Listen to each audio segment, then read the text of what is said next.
Hey, what's up guys? Today, I'll show you a supernatural comedy horror film, Scary Movie Part 2. Spoiler ahead, watch out and take care.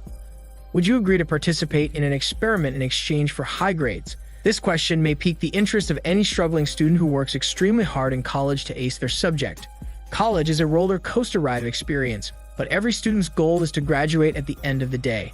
Dwight and Professor Oldman offer their chosen students the opportunity to study sleeping disorders in this film.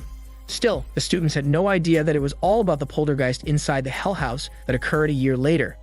They successfully persuade the students to participate in exchange for an automatic completion if they do. On the other hand, their life inside the house became miserable. However, this film added a twist by parodying a few popular movies. The genre is not exclusively horror but includes humor, which helped make this film popular in the early 2000s. Overall, this is an excellent film to watch if you want to be scared while also laughing. The movie begins inside the hell house. A group of people are blissfully singing harmonies and melodies of songs. Father Harris leads the piano for them to follow. However, an ill girl intervenes in the middle of their enjoyment to express that their singing sucks. Afterwards, she massively pees on the floor. Everyone gets disgusted because of her behavior, but a woman explains her situation as she has been suffering from sickness for many days. But later on, this woman submerges her face on her pee. Father McFeely knocks on the door of the hell house. A gorgeous woman opens it and expresses how terrible the situation of the girl is. Father Harris introduces himself to Father McFeely. He tells the reason for his presence, which is to guide him in the process. Father McFeely enters a room. He starts to deliver his prayers. But something strange happened because during his prayers, a massive number of mosquitoes were sticking themselves on the windows and his face. It is evident that Father McFeely is having a hard time on his rituals, which later reveals that he's pooping on the bowl. After that, he thanks God for helping him release the demons inside his stomach. Father Harris and Father McFeely go upstairs to start the ritual. Inside the room, there is a possessed girl who is being handcuffed. This girl expresses her anger towards the ritual. She seems to bash everything that Father McFeely is saying. Also, she even controls the lips of Father Harris as he tongue massages the cross. His lips get pasted and stretched like a rubber band, but eventually go back to their normal figure. The ritual starts, but the possessed girl is distracting Father McFeely by mockingly sticking her tongue out, which eventually arouses Father McFeely. The possessed girl feels the same way, so she invites Father McFeely to play a fast hormone game with her on the bed. Father Harris stops their thing and reprimands him that it is not part of the ritual. Shortly after, Father McFeely begins to concentrate. Still, the possessed girl vomits a green liquid to Father Harris, and Father McFeely laughs at him, so Father Harris vomits on him as a consequence. At this moment, they exchange vomit with each other, and Father McFeely ends it by shooting the possessed girl with a gun. 1 year later, Cindy and Shorty are inside the university conversing together. Cindy shares with Shorty about her naivety and desires to be a cool person. Since Shorty is knowledgeable about it, he teaches her to become a cool person by starting with some grooves and slang words. Cindy appears to enjoy it until she loses control and punches a girl who approaches her. Cindy is so focused on Shorty's lessons that it makes her unconcerned about the people around her. Dwight expresses to Professor Oldman his proposal. He tells him that he has already found people who could mesh with their study. He explains why they fit with the project, as they are all survivors of the Stevenson County Massacre.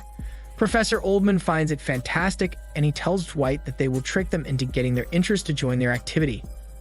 Professor Oldman begins by informing them about the study inside the classroom.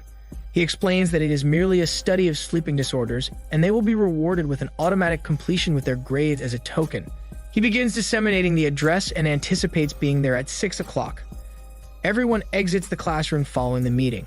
However, Buddy pursues Cindy in order to speak with her. He expresses his joy at being with her on the study. He invites her to let go of some hormones inside the house, but Cindy declines because she has recently experienced a breakup and is not yet ready for a new hormone ship. However, she tells him that they could be good friends.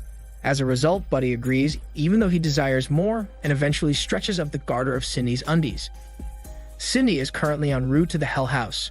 She is alone in the car, listening to the radio and singing an off-key version of the song. As a result, the radio speaks, instructing her to pause so she can sing. Cindy makes a safe arrival at the hell house. She uses the ancient doorbell to alert the occupants of the building of her presence. Nobody appears to greet her, and when she discovers that the door is open, she enters. There she encounters a beloved bird that is quite mischievous. She continues to explore the house and eventually encounters Hanson the caretaker. He begins by introducing himself and acting strangely, which makes Cindy uneasy. Later, as he walks Cindy to her room, Hanson informs her about the house, including the clown, paintings, and dresses available in her room. Dwight informs Professor Oldman that everything is perfectly set up. Then Dwight irritates Hanson by referring to him as a handyman. Hanson objects, so he sarcastically compliments his skater shoes, and they continue to exchange sarcastic rebuttals. As supper is about to begin, Theo asks the boys if they would mind offering her a chair. Buddy quickly takes Cindy's chair to give it to Theo, which is why she falls to the ground. When Hanson brings the food, everyone applauds. However, they lose their appetites when they see Hanson whisking and touching the food with his bare hands and eventually walks away from the table. The students then hear a voice saying, "Play with me." They seek the voice and come across a ball. They later dance and perform exhibitions with that ball. Not long after, Cindy hears a voice pleading for her assistance.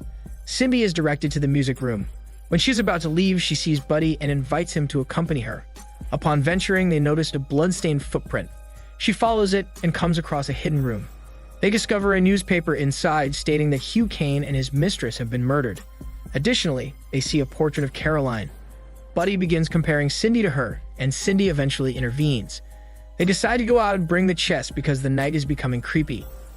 In the next scene, an invisible ghost interrupts Alex in her sleep. This invisible ghost opens Alex's mouth to come on it, and eventually tries several positions to have a lovely satisfaction. Despite the fact that the ghost cannot be seen, Alex doesn't get frightened but appreciates every position.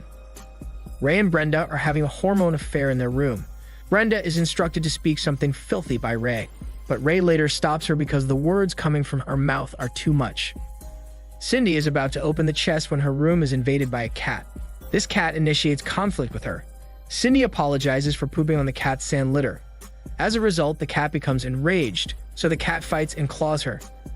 Cindy has now informed Professor Oldman of the cat's possession. Professor Oldman, on the other hand, argues that cats are extremely territorial, which is why she encountered it. Additionally, she indicates that something is wrong inside the house. Ray is exercising. He notices someone calling him beneath his bed, and the clown snatches him up to play. However, the clown surrenders, playing with Ray as he draws and stretches out his gigantic sword and inserts it into the clown hole of wonders. Cindy is reading the journal and a spirit has possessed her, compelling her to reenact the incident. When Professor Oldman pushes Cindy against him, Cindy regains consciousness. At this point, Cindy theorizes how the murder happened because of her possession. Shorty wishes the plant would grow significantly larger while he is watering it. He is unaware that the plant is multiplying while he is watching on the television until the plant devours him. Shorty begs for assistance, and his friends rush into his room to save him. When Buddy gives him some chips, the plant flees. Cindy and the others are discussing the strange things that happened to them last night. She says that Hugh Kane is an evil man. Additionally, she shows them a photograph of Caroline, and her friends notice a resemblance, but later informs her that Caroline is much prettier than her. Buddy notices Professor Oldman entering a secret room and decides to follow him. He quickly realizes that they are in grave danger, as the house does indeed have a poltergeist. However, as much as they wish to leave, the keys are in Dwight's pocket, and no one can obtain them. However, Theo informs everyone that she is capable of obtaining the keys. Theo is now attempting to obtain the keys. She begins by seducing him and gradually asks for the keys, but Dwight declines. He even declines Theo's offer, stating that he can accomplish the task on his own and demonstrate it to her. While Dwight is busy self-juicing, Theo slaps him with something that knocks him out, and Theo finally gets her hands on the keys. Professor Oldman is duped by a magnificent ghost. He follows it out of lust and later reveals her strange face, which causes him to scream. His scream brings the entire house to a halt, and everyone gathers. They are about to leave the house, but the doors and windows are closed by an invisible ghost. Inside the lab, Dwight gives them some stuff to protect themselves from the ghost. Afterward, they divide themselves into groups to search for the ghost. Cindy and Buddy come across the furnace room during their quest. Then she enters it, digs up the ashes, and a skeleton comes to life. They sprint together and decide to separate their paths. Buddy hugs Cindy, but Cindy is unaware that Buddy is embracing her in order to place a note on her back that reads, "Kill her." Cindy is sprinting at the moment, and Brenda notices her. Brenda, on the other hand, wishes that the ghost would consume her in order for her to be safe. However, Cindy makes her way to Brenda's location and notices that the ghost Cindy is referring to is actually a skeleton, which Brenda quickly rips off. Alex is devoted in the subsequent scenes to earning Hugh Kane's love. Despite the fact that Hugh Kane is causing her pain, she continues to insist on their relationship. As a result, Hugh Kane does everything possible to stop Alex. Cindy is nursing Buddy's wounds. While cleaning, they discuss that this night might be their last day, and Cindy informs Buddy that she wishes to make the most of her final days and pursue her lifelong dream. Buddy is about to unzip his pants when he notices Cindy reenacting her dream of walking on the moon. Buddy thought Cindy was about to engage in a hormone game with him, but he failed. Then Hugh Kane intervenes and locks them in a room. Buddy is freezing. He informs Cindy that he needs her assistance in becoming heated, but Cindy declines. Buddy is adamant about it because the situation is life or death, and he is pleading for help in the name of love. Through Cindy's kindness, she assists him in producing his lava until it explodes, causing Cindy to be swept away. Cindy enters the kitchen and immediately recognizes Shorty. She notices that he is not in good health and later discovers Hanson drugged him. She then delivers it to the girls and fights valiantly to avenge Shorty. Everyone gathers in a single location. Dwight fabricates the device that will assassinate Hugh Kane. He instructs Cindy to tease Hugh Kane and bait him by putting herself in the gadget. Hugh Kane then explodes with rage and proceeds to fight her.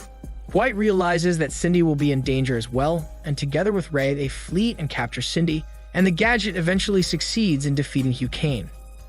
2 months later, the students are all safe. Their life gets normal. Buddy continues to be friends with Cindy. While walking inside the campus, Cindy gets hungry, so they buy a hot dog. To their surprise, the seller turns around and creepily smiles at them. They both get frightened to see Hanson alive. He says that he came for Cindy. The movie ends when a car collides with Hanson's body. Inside the car is Ray, together with the ghost that is sucking his yummy bananas. This is Daniel CC Movie Channel. Stay safe and enjoy your fun for today.